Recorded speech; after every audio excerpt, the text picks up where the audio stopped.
March 8th, 5 p.m.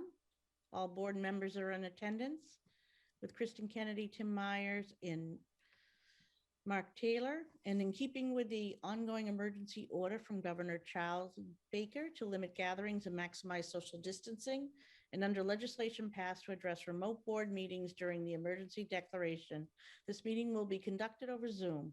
Attendance by board members will be remote, and remote attendance shall count towards quorum. The meeting will be broadcast live and recorded on ECAT. To join a remote meeting using your computer, click on the URL at the top of the meeting agenda or copy and paste it into your browser. To join a remote meeting using your phone, call the number provided underneath the URL. You'll be needing the meeting ID to join by phone only. Okay, so the first thing on the agenda would be accepting the minutes from January 19th and February 8th. Do we have to do that separately, Kristen? I don't think so. Great. I make a motion to approve the minutes for the Board of Health meetings dated January 19th, 2021, February 8th, 2021, and February 22nd, 2021. The ones for the 22nd are not available for you yet. Nicole didn't finish them. Okay, so it would just be for January 19th and February 8th? Yes. Any seconds? I second. All those in favor? Zayas, yes. Mills, yes. LeBlanc, yes. Okay.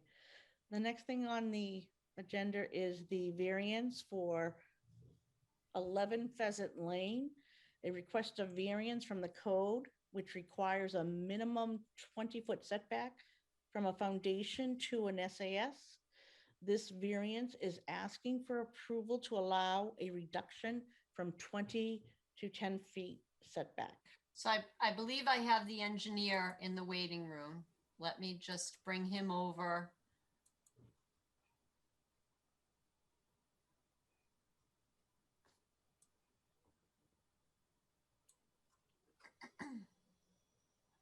George, you're muted.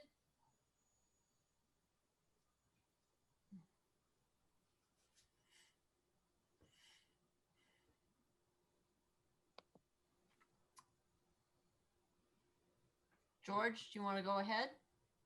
Sure, here we go. There you are. There you are. How's everybody doing? For the record, George Collins from Collins Civil Engineering Group. I'm representing Thomas and Sarah Hacker. They're the owners of 11 Pheasant Lane in North Easton. Essentially what they're doing, they're putting, they have like a big family room in their basement. And I think it's COVID related, but I think he's going to be working at home permanently. So they're proposing an addition on the house. I'm not sure if you have a copy of the plan, but Yes, we do. So there's a copy of the plan. There's a RIM engineering plan that had pretty good details of where all the septic components is. It's actually the certified plot plan that they're using for the building department. And RIM was not comfortable presenting to the Board of Health, so the contractor asked me to intervene. So basically I took the RIM engineering plan and marked it up kind of in a crude manner, showing a proposed 40 mil barrier that would be placed right up against the new foundation, and that would extend right from the ground surface down to the footing. This is a standard practice with septic upgrades. If there's an existing home and we need to get closer to the foundation than the code allows, but this is kind of rather than having to remove a septic system that's working properly, we can introduce the foundation with the liner as a mitigation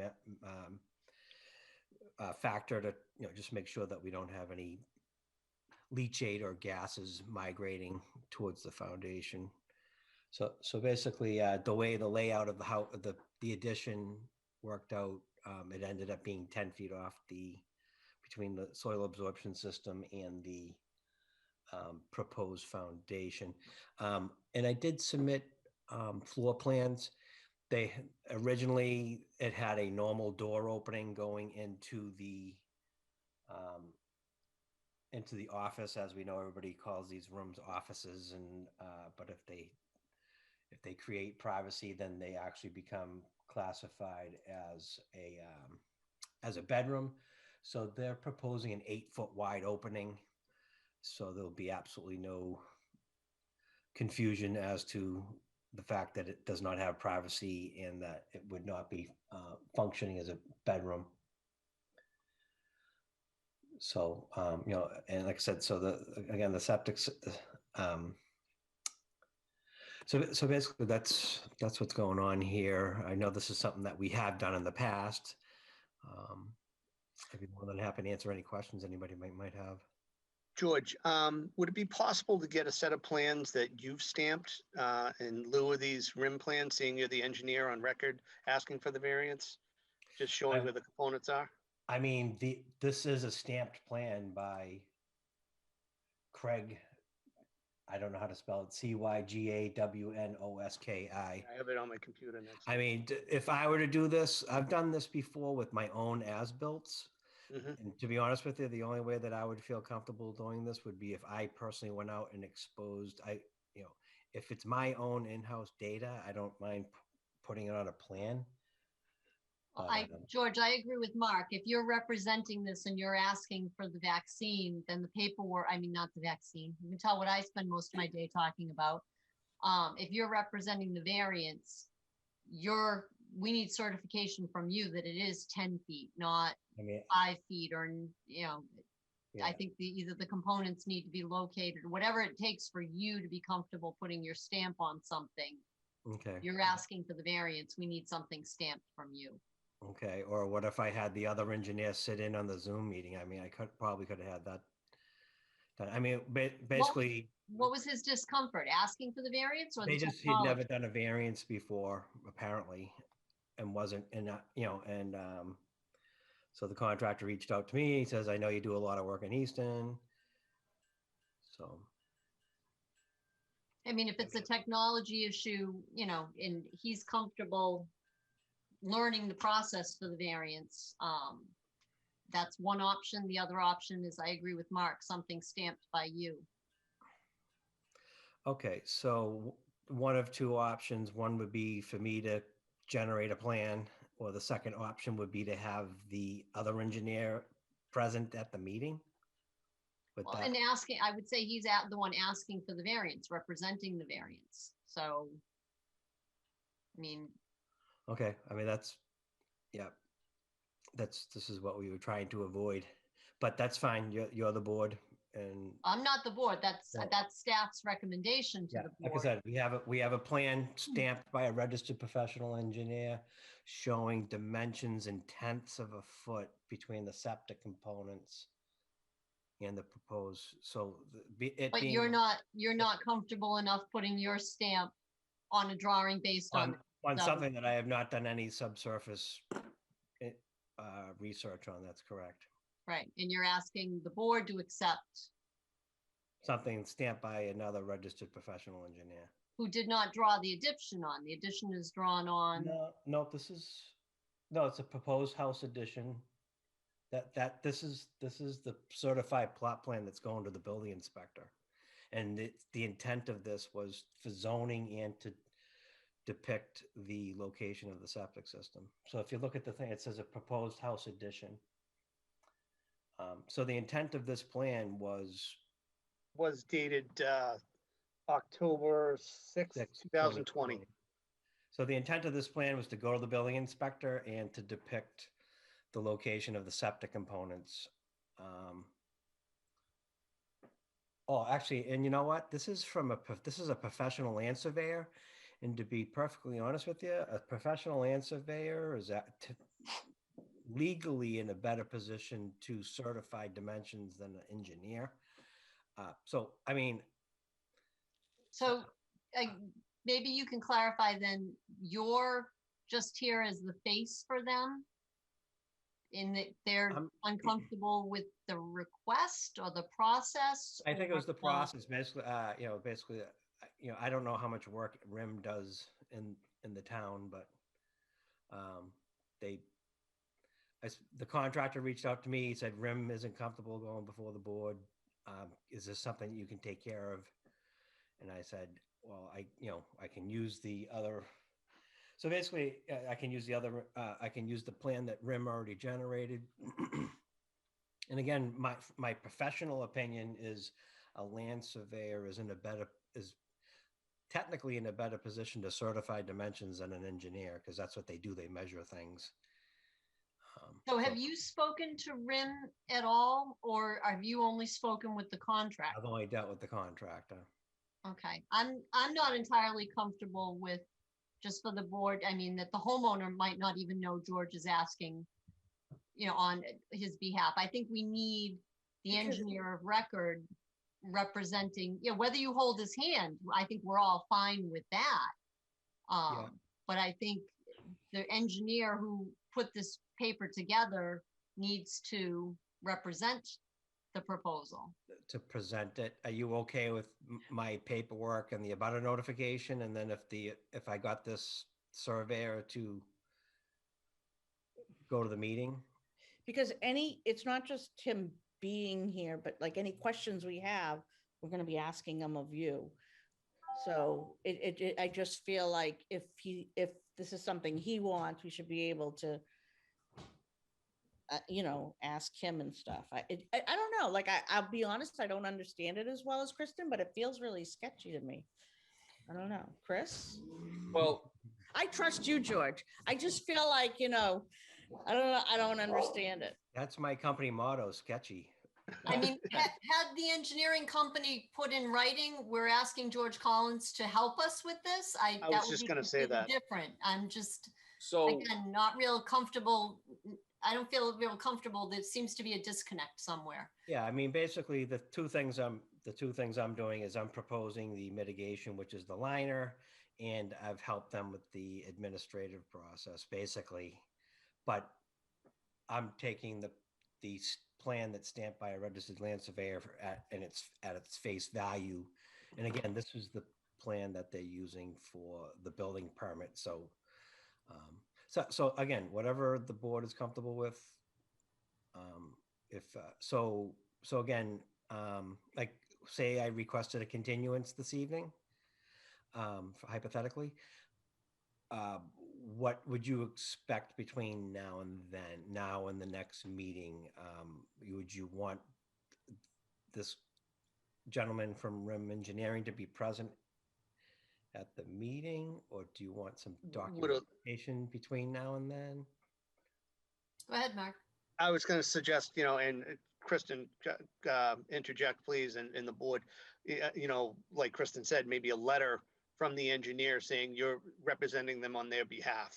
So we can put that in the file, You're working as a consultant for them, whatever it is. I just want to make sure the loop is closed. We don't let an engineer do an as-built for another engineer without documentation saying we're all aware of what's going on.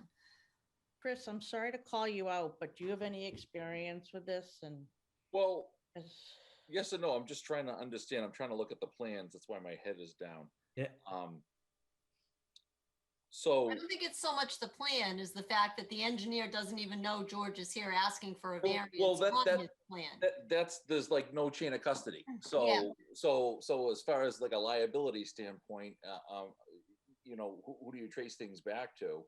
And I don't blame George for not. He didn't draw that. He didn't do the inspection. He didn't do anything on site. And where it's all too common that you have. Sometimes land surveyors will design a system and have it just stamped by an engineer, and I get that being in construction, but at the very least, I think from a liability standpoint, to have them authorizing you as their engineer, delegate, advocate, what have you, Consultant. and we just table this to the next meeting or whatever. I don't. And I also don't see an issue with George moving forward with the the letters that have to be sent out and that whole the Yeah. process, unless I'm missing something. But No. at least they can move forward with that. And if everything's on the up and up, which I have no reason to believe that it's not, that they should be able to issue such a letter, in 2 seconds. And excuse me, but it would I know you guys are doing COVID meetings every week, and then you do your normal monthly meetings. This is like a normal monthly meeting, am I correct? Correct. I'm just wondering about the timing and everything. Is this something that we would be waiting until next month's regular meeting? Or is there anything that we could accomplish tonight, like generate some approve this subject to obtaining the documentation that you're talking about? I would suggest that we not make him wait for another monthly meeting. As far as the next Board of Health meeting, it was an item I was going to discuss with the board because things kind of have come to slow down a little bit. We're not getting vaccine. Certain things are coming on. So I'm not sure right now if I was going to suggest we go back to the every other week for the COVID updates unless something comes up.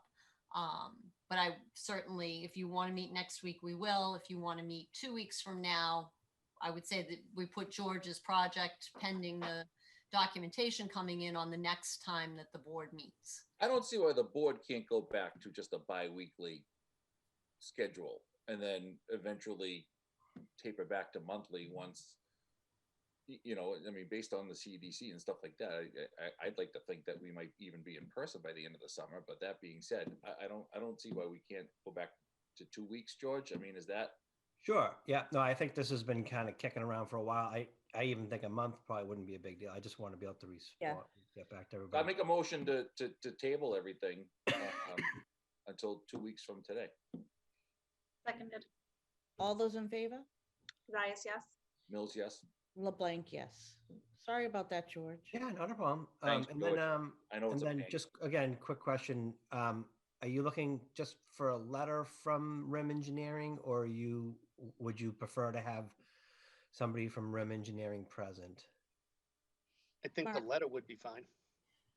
I think we just need to Okay. close the loop, however you want to absolutely. do that. No, I agree. In retrospect, As long as there's a chain of custody that you could show somebody. yeah. So they know what I'm using their plan for, and they know that way their intent isn't misconstrued. Hmm. All right, excellent. Thank you very much. I appreciate your guidance, and I'll plan on seeing you folks in 2 weeks, one way or the other, and I should be able to get that documentation relatively quickly. All All right. right, great. Thank you very much. George. You guys have a good night. Thank you. Too. Okay, bye. And then the next thing on the agenda, we have it's a discussion about the novel coronavirus. Yep. So, this is, we have been having weekly updates. There is not a whole lot new to talk about. One thing, I'm sure we're all going to see it on the news as we go through this week, that we are officially this week 1 year from when the original state of emergency was declared, based on the rapidly increasing number of cases. As we reflect back, we're sitting at a point right now where over 15,000 people have lost their lives to COVID in the state of Massachusetts. It's a very sobering number when we think about where we were a year ago and those 15,000 souls that are not with us any longer. We, if anyone's following the weekly dashboard, which, we typically go over at our meetings, last week we were yellow again. But the numbers are coming down. We only had 75 cases, brought us to a total of 1,741 for cases in the past year. Our average daily incidence is 22.6 per 100,000. So if you dial that back, it's 5.3 cases in town per day as a daily average. But got us down to, because again, we have the large number of routine testing going on over at Stonehill, our positivity rate is down to 1.14. The state itself is continuing to see drops. The numbers just came out that there were just 892 cases to be reported. It's nice to see us fluctuating, not consistently, but with some consistency. Kind of, we keep dipping below 1,000, which is, you know, the more we keep dipping, the better off we will be. Let's see what else. So vaccine, we finally today received the doses that we were supposed to administer last week. We did receive, we worked out through a little agreement we worked out. We actually borrowed vaccine, which was returned today because our supply from the state was not delivered in time. We do now have the doses that we need for the 100-dose clinic that we'll be doing tomorrow, second doses. And we also have received doses to be able to go and do the housing authority on site. We're hoping that we'll accomplish that before the end of the week as well. And we have been told to count on getting the second doses for that clinic as well. We have this week coming up, Wednesday, the Public Health Council will be meeting, and we have been given some hints that possibly they will be discussing some changes or recommendations for some changes to go along with the travel order that may be reflective of vaccine status and some other factors that are going on. We're seeing some states around us kind of peel back or take a little bit of a step back from the rigid case count, percent positive number that we have been using. We are a white state in a sea of red, so there aren't very many places that we can go to without having to quarantine, but the states around us are starting to say, you know what, maybe it doesn't need to quite be this strict. So we're not sure what will come out of it, but we do have indications from our DPH calls that the Public Health Council is looking at that particular issue, quarantine related to travel and possibly vaccine status coming into that as well. Keep our fingers crossed. Good weather is coming. More people will be outdoors, so more of our small social gatherings hopefully will be outdoors and will be less spreading events. But anticipating, we'll see what happens. It is spring break in Florida this week, and the news reports look different than last year, but they still don't look like what we're used to seeing. So we'll keep our fingers crossed that we don't see those cases spreading down there and being brought back up to the Commonwealth. That is about all I have since last week, other than I was going to suggest that because we are not receiving vaccine, we are continuing to watch our case counts, and we've got some things going on with enforcement and changes in the reopening plans, that it seems like we may be at a point where we could go back to the every other week COVID update. But I leave that to the board. Any update from DESI as far as their guidelines changing? I know. So I they heard some stuff give, about CDC today. yeah, we've been told that they're coming, that they're working on them, and that there are new guidance documents coming. We have our DPH call tomorrow. On Friday, DESI did speak and say, we're working on them. We don't have a delivery date yet, but that they are in the process of looking and making some changes to their recommendations. So this As would soon be, as we get a hard copy of that, I'll send it out to the board. okay, so this would be for the going back in person, no more hybrid, that phase in approach that people will be looking at. This is their recommendations on how to do that. This would be their guidance down to the districts. Yes, they're working with DPH to Okay. revise their guidance that would then be handed down to the districts for implementation. And do you think that it will be out before the April 1st date that DESI has talked about, starting the K through 12, K through 5 people to come back in school? We would hope so. I mean, it's kind of hard to undertake something like that's hard to even begin to plan for it without knowing what changes they're making. On Friday, they said they were working on it. We have a meeting with them. We have a meeting with DPH again tomorrow. I don't think it can come soon enough for those people trying to plan, Yeah, for parents trying to plan. exactly. I know in August, sometimes the state lagged behind in over the summer in making some decisions. So I didn't know like if we had a timeline on when they might be coming out with it. No, they actually made the statement that they don't have a timeline. Correct, Mark, Tim? You Yes. guys heard that on the call. Yep. It's coming, but they said we don't have a date. Okay. So anything else about the novel coronavirus update? No, just I'm looking for guidance as to whether or not, I think I heard loud and clear, but just confirm we can go to every 2 weeks. Yes. Do we need to make a motion or can we just say that? No, it's fine. I just wanted to, I see everybody nodding, so that's, So we're going to go to every 2 weeks. So the next meeting would be the 22nd. correct. Okay. Perfect. And so next on our list is the notice of aerial larval control application. Okay, so as you know, every year, or maybe you don't know, or the people at home don't know, that the Hockomock Swamp is treated with aerial larvicide, and some spots are done by hand.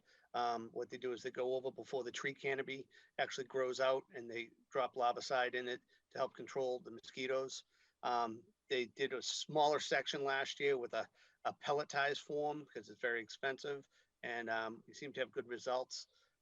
The letter's in your packet. It looks like they're going to be doing it. And I don't know if this is a typo because it says between the hours of 4 a.m. and 9 p.m. That would be during the day. And they usually do it at night. So I think it should be 9 p.m. to 4 a.m. is the time they'll do it, weather permitting. So any questions on that? And this is a pellet that's dropped. They won't be flying, their flight pattern will take them over homes, but they will not be making any application outside of the swamp. Right. Exactly. And this is specifically targeted at not having mosquitoes hatch. Yeah. It's supposed to kill the larvae in their stage before they hatch. So it gets down, gets in the water, spreads under the tree roots of the cedar trees. That's where they like to have their habitat rather, and where they grow. So that's how it actually pushes our date off in the summer before we have positives. It's a little like layer of protection. So it's a good thing. Thank you. I don't remember that I don't know that I didn't realize that we do that. So next on the list is the 6 Beaver Dam Road, a betterment application. Yeah, so this homeowners have applied for the loan. Unfortunately, these people already have a betterment loan in place back in, I believe, 12 years ago. So the system's kind of prematurely failing. So they're looking to do it over again, keep the same existing tank. They're going to put in a secondary settling tank before it goes out to the leaching field. But they do need to replace the leaching field. So they're looking for $45,000 for the loan. Hopefully it doesn't come in that much, but that's what they're applying for. Does anybody want to make a motion? I'll make a motion to approve the betterment for 6 Beaver Dam. Seconded. All those in favor? Zeiss, yes. Mills, yes. LeBlanc, yes. And then the next one is 5 Wedgewood Drive. Okay, same thing. The homeowner's in good standing. They obviously have a failed septic system. They too are looking for the $45,000 loan. And again, they only take out the loan for what invoices they submit to us. How old's their system, Tim? I'm just curious. Like, I'm not sure of the age of this one. I believe this is, 20 to 30 years old. Okay. Like, I'm put off about a 12-year-old. I know. I mean, we've dealt with these things, before you and I have talked about a lot of this years ago, and it's like, you know, I understand biomat and everything like that, but is there? Actually, I take that back. There, Six Beaver Dam was 2014. That's even worse. I know. And there's something wrong with that. You know what I mean? Like, I don't. Is there a, what kind of system is it? Is it pipe and gravel? Are there trenches? These are Cultex chambers. They're like the Roman arch ones. Exactly. Yeah. Yep. There's Mark's got a copy. Show and tell. So is it just a bunch of biomat that's been grown? We won't know until they remove it with this system, because we're going to reuse the perk data from when we were out there in 2014. So once they excavate out the field, we're going to have them do 2 deep holes in the leaching field to make sure that, you know, the water table's evaluated correctly and that there's enough separation to the groundwater. I can say that I did speak with the Title V inspector on this one, and he dug at the edge of the chamber like this and then dug in. And what he found was he undermined it a little bit, and then it just blew out, and then water flooded the hole that he was digging. Right. So there's obviously a biomat layer that's preventing, you know, don't those things have inspection ports? And I know those get covered up all the time. They're very hard to find. Hard to find. Right. And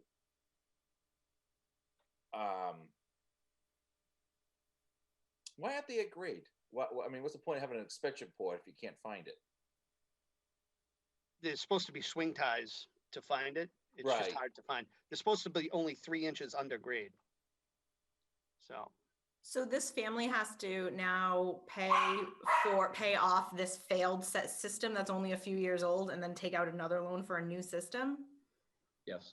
Wow. That to me is asinine. That's and really I know it's not your fault. It's not the engineer's fault. I mean, maybe they just use too much antibacterial soap or whatever like that. But you know,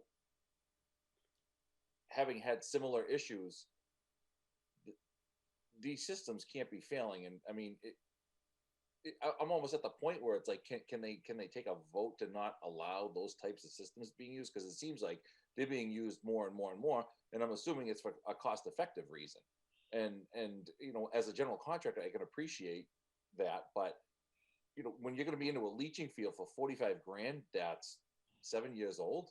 That's unacceptable. I feel like you know, as a board, we need to do better about that. There's got to be a better answer for this, because this is, you know, not the first time, and maybe I'm passionate about this, but this is not the first time that something like this has happened. The septic system can't be failing after that short period of time. I know there's nothing we can do about it tonight, but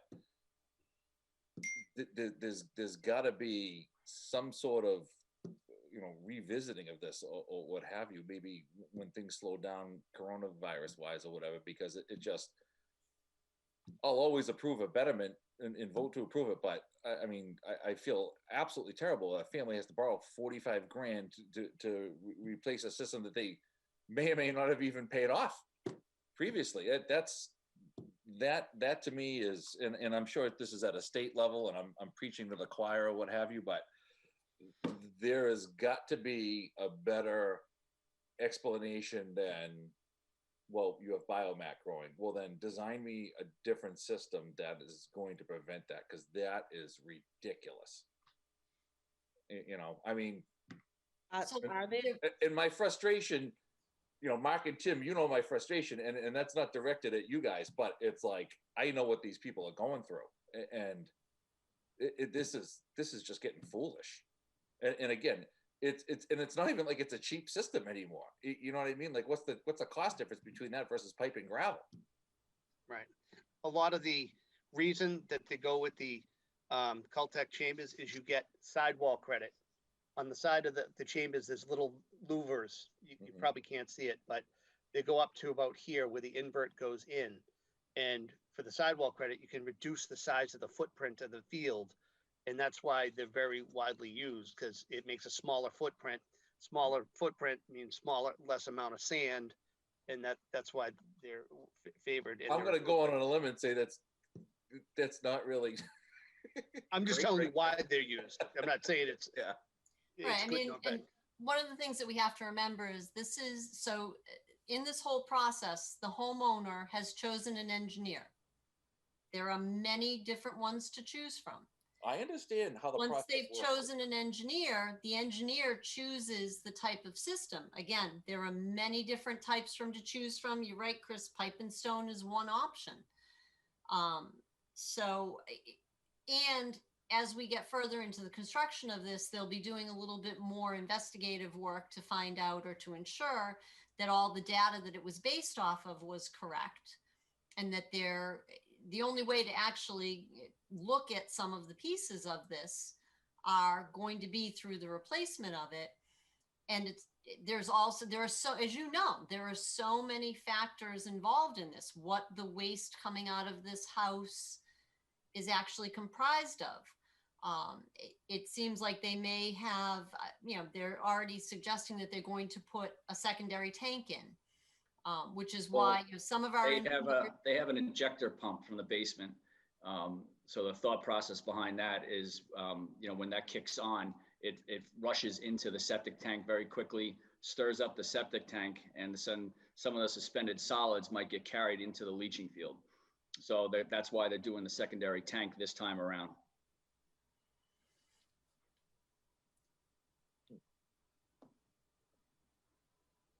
Oh, I'd love to talk to some of these engineers and find out why their 7-year systems are failing. You know what I mean? Because to me, homeowners don't know. A homeowner is not going to know the difference between pipe and gravel, the quick 4 chambers versus those other chambers, or what have you. They hire an engineer. They put the trust in him. He designs it. It's a big hole in the ground this money goes into. You know what I mean? So I feel terrible about that. I wonder statistically. End of rant. I'm sorry. No, you care about people's, spending more money.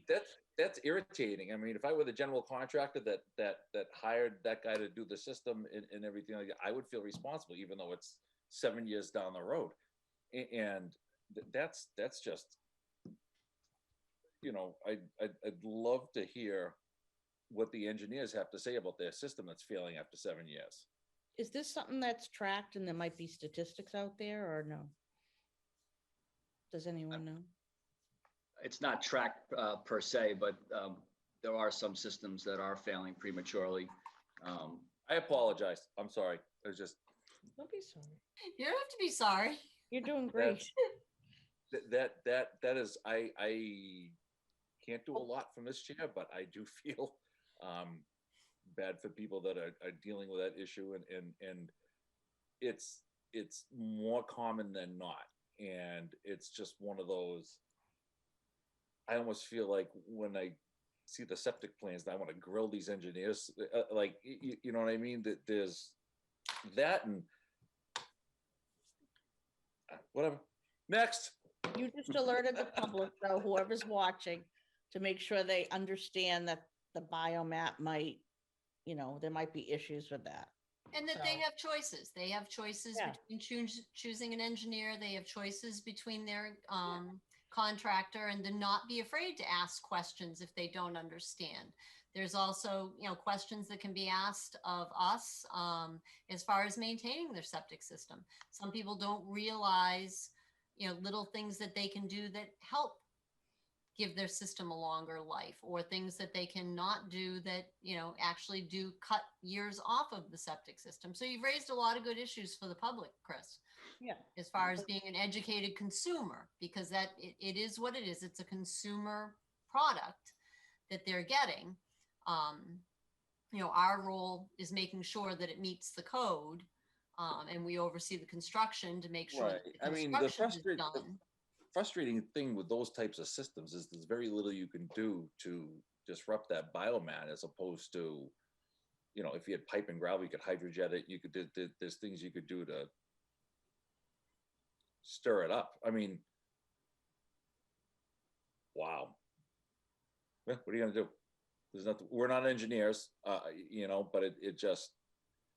I mean, between that and these inspection ports that are just, never accessible. Like Mike said, they're swing tied, and I know what that means, but I feel like that's just one of those things where somebody should be able to pop a green lid and at least peek down and say, oh yeah, there's a big black sludge growing on there, and that's preventing the water from getting at the.